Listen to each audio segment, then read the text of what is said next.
Bem-vindo a todos, meu nome é Vanderlei Mensor, sou artista 3D há 8 anos na área de arquitetura e eu vou explicar hoje contar um pouco como eu comecei nesse mundo do 3D, por que eu escolhi arquitetura. E para começar, eu sempre gostei dessa área do 3D, do mundo 3D. Quando adolescente e jovem, um jovem adulto, lá pelos 16, 18, até os 18, eu gostava muito de jogos online. E nesse período eu fui gostando dessa área, como que é feito, como que se cria esse mundo virtual.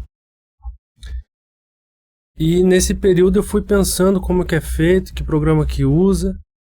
Eu até acabei me formando em design de interiores, mas durante o curso, foram 2 anos, eu sinceramente gostei mais e me apaixonei por essa parte da criação do projeto nesse mundo virtual e acabei começando a criar projetos. Claro que primeiro criei meu portfólio, depois eu fui conseguindo pouco a pouco projetos tanto para aqui dentro do Brasil, mas não demorei muito, eu já estava sempre focando em tentar me conectar e buscar me conectar com pessoas do exterior, com projetos e empresas do exterior.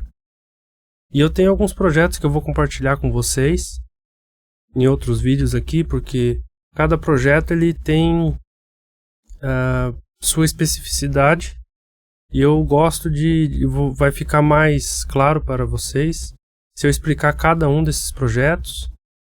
E eu vou compartilhar também aqui com vocês em outros vídeos alguns tutoriais como alcançar esses níveis de finalização, de render, de modelagem e mais da minha experiência em cada projeto, como que eu cheguei naquele ponto, qual foi a trajetória.